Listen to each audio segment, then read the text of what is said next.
What is up, everybody, and welcome to Grinderslive NBA for the Friday playoffs. We're at roughly 11:15 Central Time, so we got about an hour and 15 minutes till these games kick off. Had to jump on the air here and walk you through some of our plays. We got crunch time coming up next, so you got plenty of content here on RG. We'll pull some of it up on my screen share too as we go along, but it's fun times, big prizes out there. So we're just going to get you cranked up here. This is all day basketball, island games, one after another after another. So if there's any news that breaks later on in the day, just remember to keep the push alerts on for RG, the RG app. Keep following the Twitter, and then in the Discord, there's a little section NBA news. It'll give you all the news right there. So that's what you need. That's all you need for injuries right there. Otherwise, we need to get cranked up today. I'm joined by one of the sharpest guys out there for sure, man. John Breslin's in the house this morning, filling in as a little co-host with me. So, John, are you enjoying the NBA playoffs in this particular format, which is something we've never seen before? Yeah, it's interesting. Today's maybe the first day where the grind is starting to wear a little bit, and it's like, oh, it's Nets Raptors again in Orlando. But it's all right. It's cool to have all day basketball. I mean, like I think we said before, it's like every day is Christmas, right? It's like that Christmas Day slate of you got a 1 p.m., 3 p.m., 6 p.m., and then 9. So yeah, it's cool. Yeah, this is our third go round with these particular teams. That's the one drawback here. If we could get some mixture in there, that would have been great. If they would have scheduled like a complete day off somewhere in the middle of the week so that we could totally mix up the teams again, that would have been great. But yeah, beggars can't be choosers, man. A couple months ago, we had nothing, so here we are. But so I want to kick it off today. We're going to walk through some individual players here soon. I got some questions for you on a slate like this, strategy questions. Number one, we have some value out there, some news. You really kind of got to make the value yourself and what you think. There's no like clear cut end of the season NBA. Like these guys are sitting, this guy's a must play. You just kind of got to make it yourself. So are you more of a stars and scrubs guy in the playoffs like this, where we've got a guy like Luka, Joel, and then you got the value is iffy. Are you a stars and scrubs, or do you just kind of like, I'm just going to take my build and let the build take me where it goes? It depends. So yesterday I was very stars and scrubs, but I thought there was some untapped value out there. And I was right in some places, but wrong in others. Today, I think one of the biggest questions is what do you do with the value? Because a lot of the value seems to be coming from Brooklyn. And I'm probably going to try to go a little bit more balanced than I maybe did yesterday. Like yesterday, you had Giannis, you had LeBron, you had Anthony Davis and James Harden. Those are kind of the four most expensive players.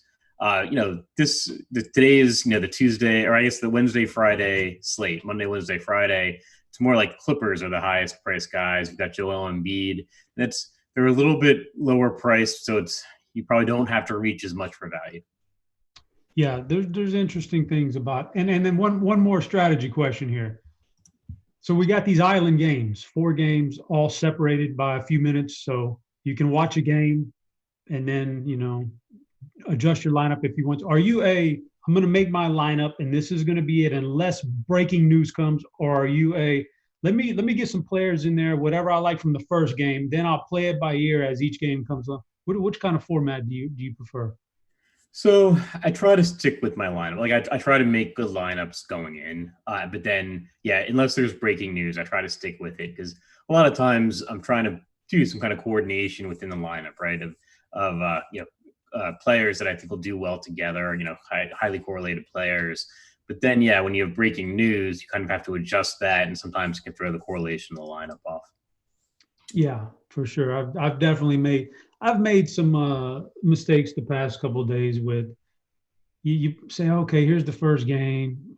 I like Jimmy Butler. Let me put Jimmy in there, and then I'll wait because I don't want to have to adjust it later after news. So I'll wait to the next game. It's just that's not good. That's not me. That's not good. But let's get to some players, man. The people are here, guys. If you're in chat, you're watching.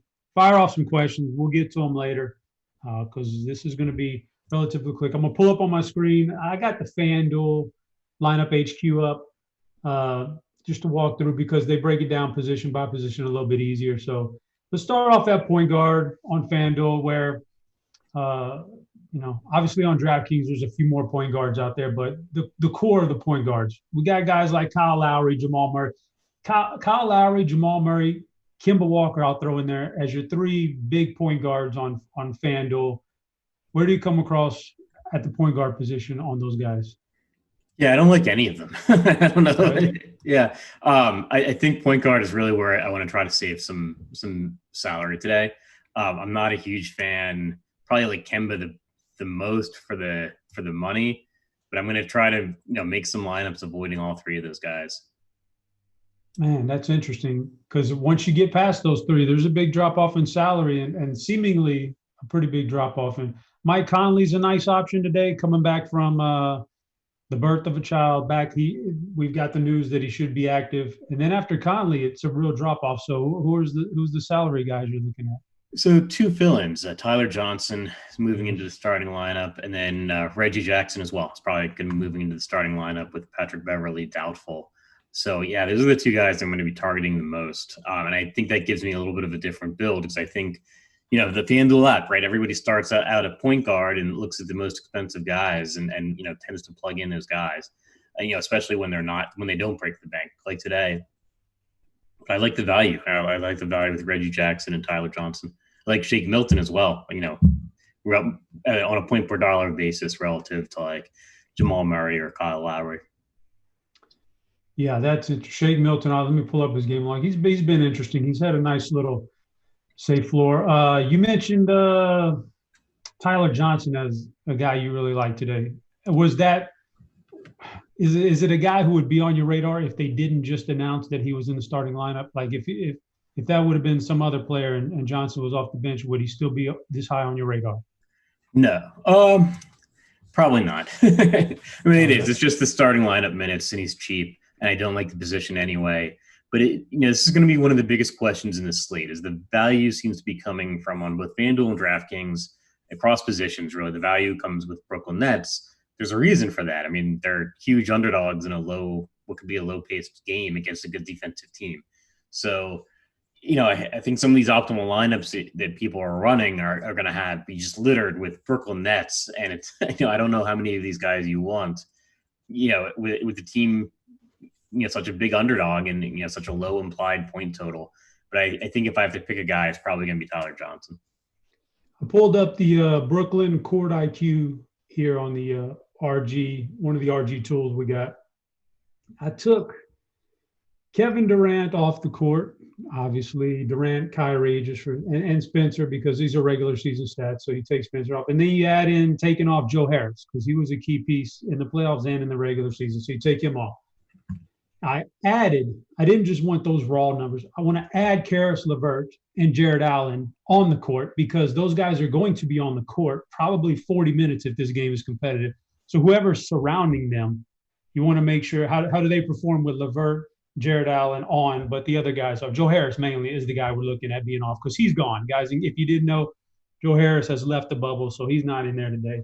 That's why we're getting all the value. Karis LeVert, obviously on the court, is the alpha here. Big points per, like 1.45 FanDuel points per minute with Joe Harris off the court and Dinwiddie and those other guys. Jared Allen next. Those guys are no surprise. Chris Chiozza. Now, he's a guy who's impressed me in the bubble, and he's another cheap guy that we could – what do you think about Chris Chiozza? He's getting a pretty good point per minute here with those guys off.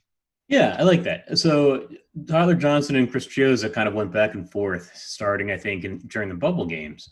And, Chiozza's a guy, like when Tyler Johnson doesn't have it, he can sometimes get the quick hook, and then Chiozza goes in.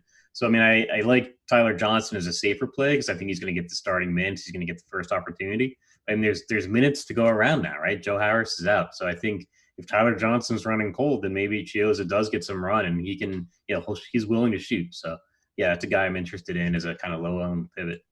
Yeah, I think so. Also, there's some other guys on here that are very interesting, and we're going to talk about them as we get through the positions. So let's go ahead and go to shooting guard now. Top of the list on FanDuel at shooting guard is Luka. You get some multi-position eligibility on other sides, but Luka's at the top here. I mean, talk me through Luka today. Such a high salary, such a good player, though. I'm on the fence. It's a tough matchup for him. You look at, you don't want to base everything on 5 regular season matchups, but this can be a tough matchup for a player, especially a team coming off of a loss like the Clippers, who may just bear down a little bit. We saw the Lakers do it last night. Like when you feel like your back's against the wall, you bear down. Luka has a tough matchup, such a high salary, such a high ceiling on the guy. Where do you stand on Luka today? I love him. I think he's my number one play. I wrote him up in the expert survey. He's my guy today. I mean, this is by far the highest scoring game of the 4 games we have. And so I want the premier player, that's going to be getting the most usage in that game. It's going to be Luka. I mean, he's done well his first 2 games. And last game, I think he only played 28 minutes. There was a little bit of foul trouble. The team still won. But I mean, he's putting up huge per minute numbers. And if you remove that foul trouble and he's getting, 36 minutes in a really competitive game, I think, this could be his first triple double of the series. I love it on both FanDuel and Draftkings. Fair enough, man. The next wave of guys is also very, very good, and it starts with Karis LeVert and trickles down to Van Vliet, who's been great. Paul George, Mitchell, Donovan Mitchell has had that incredible game one. This next wave here, those 4 guys, LeVert, starting off with LeVert, he already had a bump. Like, I don't know how much more we expect him to do, but now you get no Joe Harris. I don't even know if that really helps him, because now you have a weapon out of the lineup that they don't have to devote coverage to. Like, it's a really odd spot. Or we could see 45 minutes from LeVert and 30 shot attempts. We just so many different outcomes here. Where do you stand on this next wave of guys? So yeah, I think you covered it well, and that's the big question with LeVert is, man, I mean, that Brooklyn team is just barren of other offensive players. So, I mean, yeah, he could be taking all the shots, but I mean, Toronto is a good defensive team. That's why they're favored by like a dozen points today. I don't know about taking the high score for a team I don't think is going to score that many points. So, man, I think LeVert is definitely in play. I'm definitely going to have him in some of my lineups, but he's just not my favorite guy compared to like Paul George, who again is in that higher scoring matchup. The Clippers have the highest projected points for the day versus the Nets, I think, have the lowest. So I'd probably go with Paul George over Karis LeVert. Let me ask you this. Where do you stand on Freddie Van Vliet? Because I wasn't thinking a whole lot of him coming into the bubble, but he's assumed like the alpha role on Toronto somehow during the bubble time in the playoffs. Where do you stand on Fred? Do you think he can keep it up? Yeah, it's a good question. I mean, I'm a little bit worried about this game as a whole, but yeah, I mean, Van Vliet looked amazing, and he's a good defensive player too. He which is some of my concern with LeVert. But yeah, I mean, I think he's going to be a tournament option for me. And maybe if I'm maybe I'm pairing Luka with Paul George and then pairing LeVert with Van Vliet and seeing what that gets me. When I'm building a lineup on FanDuel. All right, then we're going to go down to some value guys. The first guy I'd like to talk about, Lou Williams. Appears like Patrick Beverley's out again. That should be a boost for Lou. He's kind of a high upside scoring option. Where do you rank Lou at today? Yeah, so I think of the guys that are priced, below the top guys, I think Lou Williams is my favorite because he can score in bunches. I think Patrick Beverley being out helps him in terms of minutes. So yeah, he should see about 32 minutes again. And yeah, I think he's going to put up some points. And I love that game. So in that same range of guys, probably one of the more popular options I can't imagine he's not going to be is TLC with a fair price tag, and just, he's so shot dependent. If his shots are going, he's going to crush this price tag, but it's a tough defensive team. That's what he does. He shoots the ball. Where do you stand on TLC today in relation to his ownership projection? Yeah, so I mean, I liked him a couple days ago, and I liked him a couple days before that. Now I'm not so sure. I mean, he was at 4,000, 4,400. Now he's up to 5,100. I mean, that's not that much of a drop off from Lou Williams. I think I'd much prefer Lou Williams. Yeah, he's at. Let me see if I can pull up the. Yeah, DraftKings. Yeah, he got a bump on DraftKings too. Man, he needs to make his shots. If he doesn't make his shots against a tough defensive team, then there's going to be a lot of people standing there holding a a pretty poor game out of him. So I think that's an interesting. Other guys in the cheap range that you got your eye on today? Anybody specifically? Yeah, I mean, it drops off pretty quickly, and I like the high scoring, the higher priced guys so much. It's tough. I don't see a whole lot of value. You've got like Jordan Clarkson there, but now Mike Conley's out. So Clarkson was the guy, first couple games in the series. Now probably not so much. Marcus Smart's always so up and down. It probably helps him with Gordon Hayward out, but I don't know. I think I'd rather just go other places. Yeah. I think, what about Josh? Real quick, Josh Richardson. He's a guy who I think has a really safe floor. I don't know if the ceiling's there unless he stumbles into some steals or some blocks or something. What do you think about Josh Richardson, though, for a cheapie? Yeah, I think he's in play. Ben Cash game friendly? Yeah, I think so. Right. I mean, he's got like 25 points both games so far, and I can see him putting up exactly like 25 again, or 25 and a half. And so that's not terrible for the price tag, and he's going to get the minutes. Helps that Ben Simmons is out. So yeah, I think he's cash game friendly. Cash game. Let's move to some small forwards where the big dog here is Kawhi Leonard. You mentioned the big 231 total in that game. He's just like, he's going to sleep. He can sleepwalk out there and grab 50 points. That's just how he is. But does he have like much more beyond that? So would that make like, that's a big price tag on both sides for him. Where do you stand on Kawhi Leonard? I mean, he's big time. He doesn't have the ceiling that a Luka does, and you're spending not that much less. Right. I mean, so that's where I want to start my lineup if I can. Right, is Luka and Kawhi. Okay. So I think that game is going to be high scoring, at least higher scoring than you would have expected, and higher scoring relative to the other three games on the slate. And we don't have the super high priced guy today, right?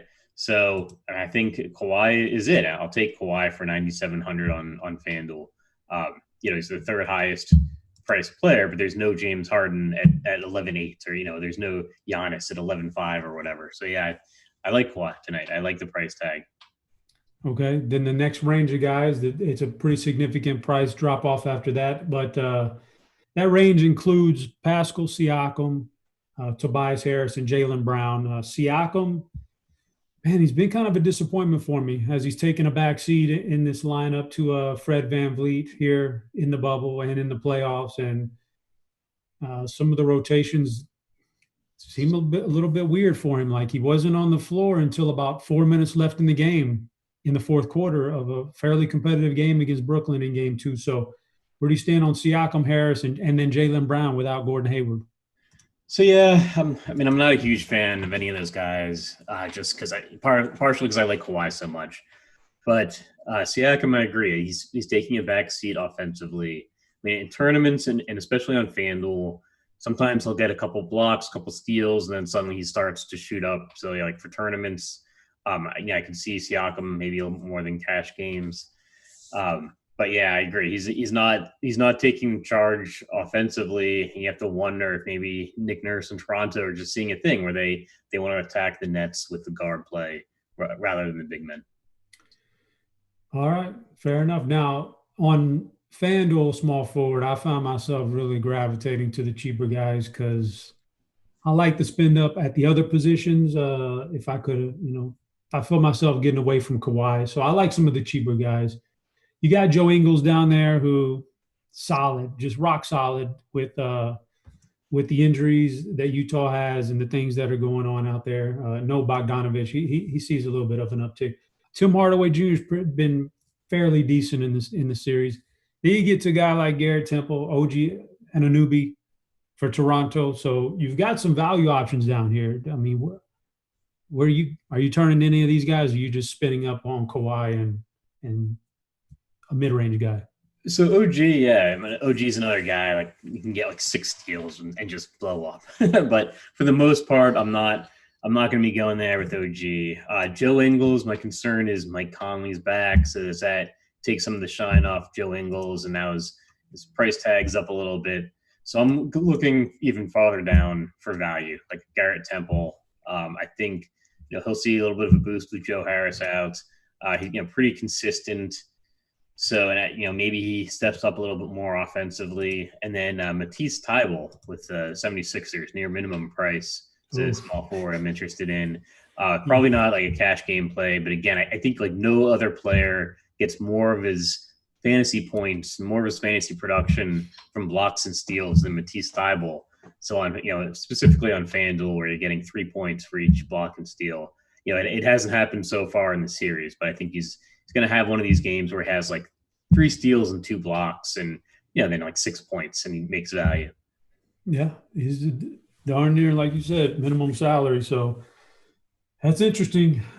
Let's move on to power forward. We're whipping through these things real quick. All right, this one, I found this one to be, this is an interesting position. You've got Porzingis. We've got him projected slightly higher than Jason Tatum in raw points, although Tatum's just crushed this series, man. He just looks so good. I don't know if I can get behind that one, but they're both going to get big minutes. Those are your two studs at power forward.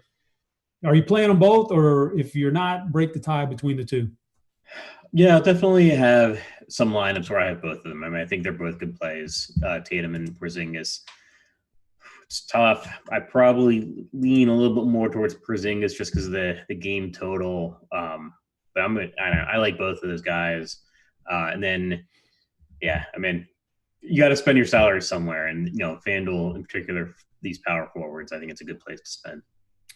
All right, then we don't really have a mid-range. We got one guy you would classify as the mid-range player here, salary-wise, and he's a guy that I am just not high on in the playoffs right now. That's Michael Porter Jr., 6.8, getting a good projection, and he's done well in the bubble for sure. But man, if you watch the games, which we've been able to watch in depth with the Island games, he has some defensive lapses, and the head coach does not like it, and he does have a quick hook here, so. A lot of those points he gathered up last game came in garbage time. Yeah. Where do you stand on Michael Porter Jr. and his upside, but his downside also?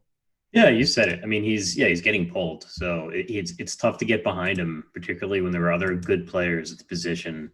I mean, yeah, he had some huge games in the bubble, and it's hard to get away from that. But like one defensive lapse, and he's going to get pulled. So I don't know if I want my lineup depending on him.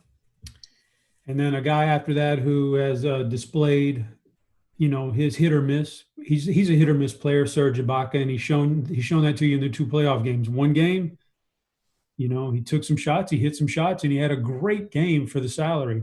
The next game, those shots didn't fall, and the game was very, very poor, Serge. So, but the steadiness is that he's played 26 minutes each game. That's what we're going to get out of Serge. We're going to get 26 minutes, good defensive presence. If he gets blocks, you're going to have a good game. If the shots fall, you're going to have a good one. But if not, you're going to be stuck with holding a poor total. Are you playing Serge in any lineups today? I think so. I kind of like Serge Ibaka. I mean, he has a tournament option because, again, he's another guy that'll get like 3 blocks and a steal. And that's, that'll be 12 points. And suddenly he's gone from, having a poor game to having a huge fantasy game. Can't help but wonder. I think Rondé Hollis Jefferson is questionable or potentially out, so maybe that helps Ibaka's minutes even a little bit, right? And might see 28, 30 if Hollis Jefferson can't play. He is officially out now, RHJ. So all right. maybe that boosts up Serge a little bit. I mean, it doesn't take much for any of these guys to really jump off, and like I said, if they're getting their peripheral stats, man. You watch out. Okay, so we get after that, and now we're going to start saving money at power forward. You got interesting guys like Royce O'Neal, who I think can maintain what he's doing, because I think the first game was the anomaly where he got into foul trouble and just couldn't put it together. In the bubble, though, without Bogdanovich, he's looked great. So you got Royce there. You got Marcus Morris, steady as can be with the Clippers so far in these 2 playoff games and in the bubble in general. Where do you come out on saving money at power forward? So, yeah, I like O'Neal. I like Marcus Morris. I also like Maxi Kleber. So I maybe lean a little bit more towards Kleber and Marcus Morris because of the high game total.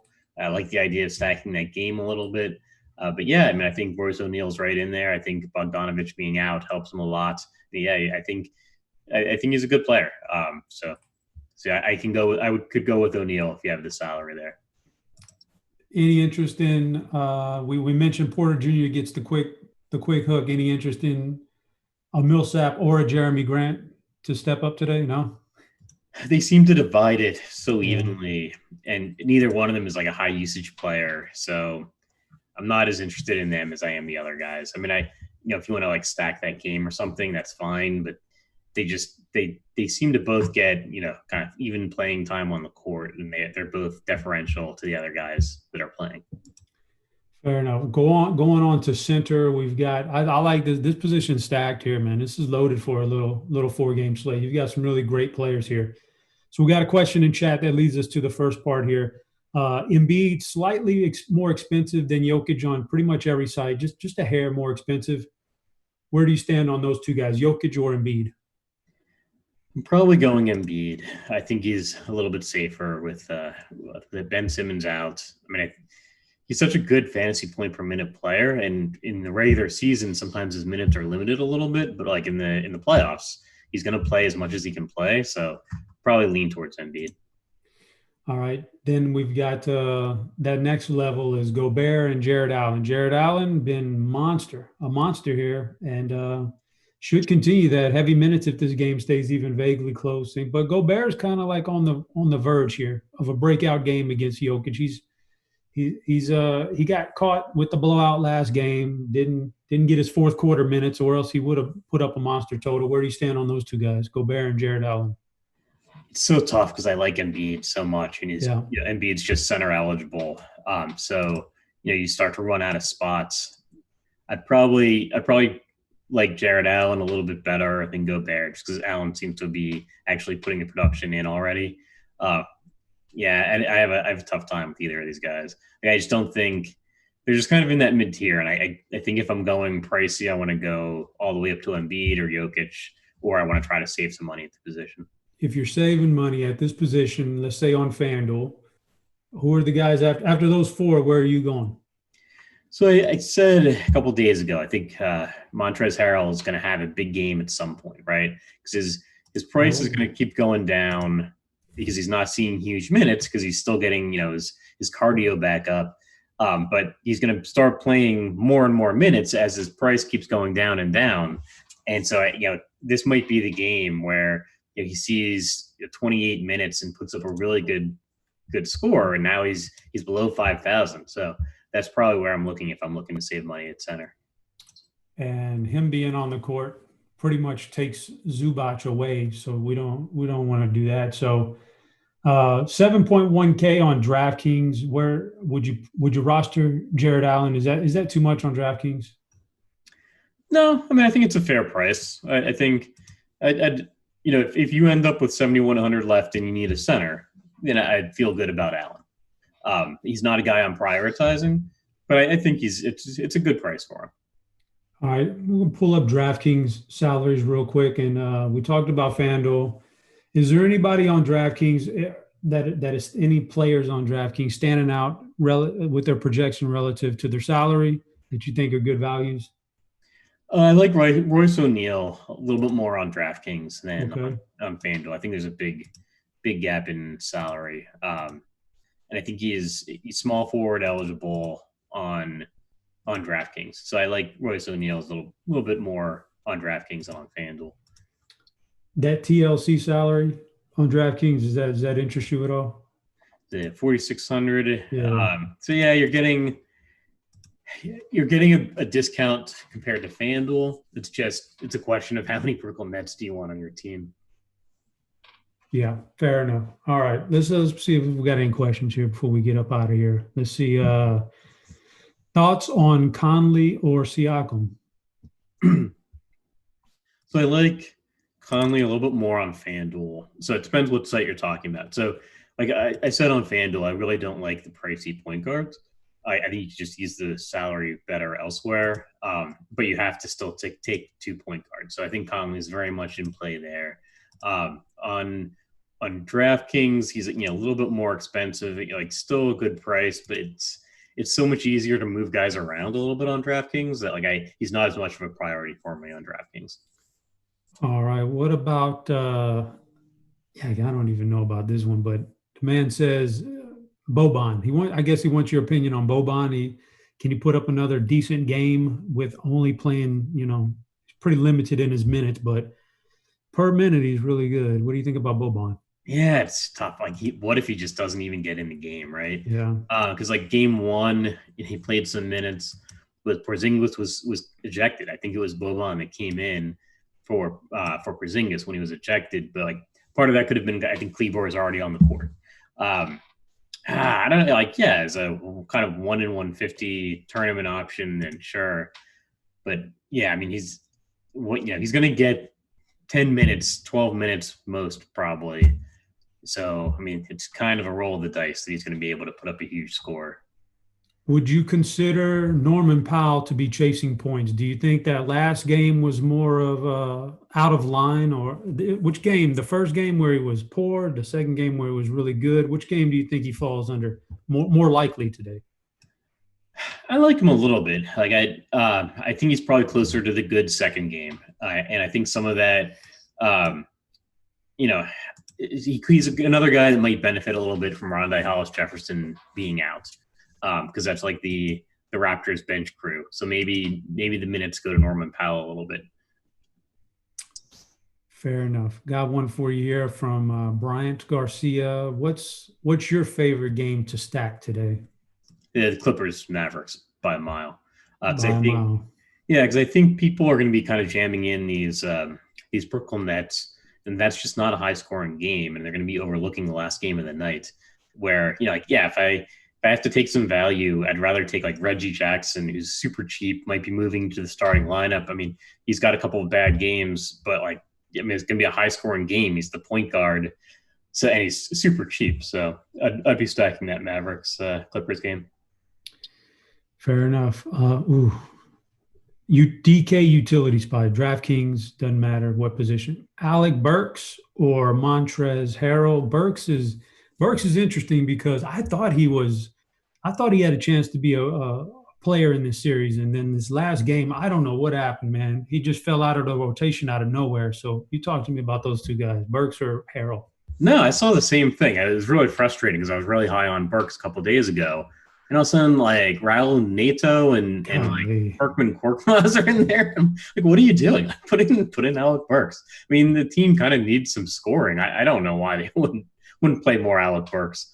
Having said that, it's our job's not to coach the team, right? Our Yeah. job's to take the high fantasy scoring players, and that's why I kind of like Harold better. But it's frustrating. I wouldn't.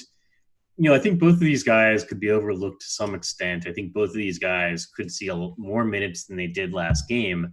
I'm probably banking on it a little bit more with Harrell because I think it's going to be a steady upswing in minutes, right? Because he's just coming back from being out of the bubble. He's just working his way into game shape and getting the cardio up there. So I think Harrell's a little bit safer.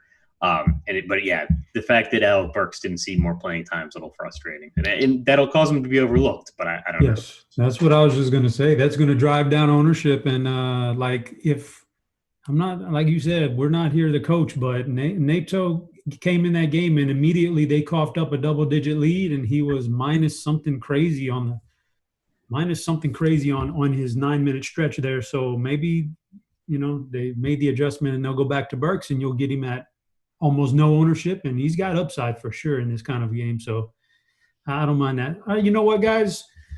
We're to that point where we've only got about 10 minutes left before the crunch time with Andy Means and the boys. So we appreciate you guys tuning in. John, I appreciate you filling in this morning, man. Any final thoughts you got for the people here on this kind of a slate? No, I mean I do. My big takeaway with the slates is that I like the last game a little bit more. I mean, you are actually seeing a pretty sizable gap in the point total between the first three games and the last game. So just keep that in mind when you're kind of picking players, or if you're trying to stack a game.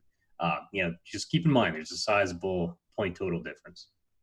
All right, guys. Again, thanks for tuning in. We're going to get out of here. It was a nice little 4-game abbreviated version, but crunch time will walk you through all the way up until lineup lock with some very smart people also. So good luck in all those GPPs this morning for myself, Head Chopper, John, our producer, Devin.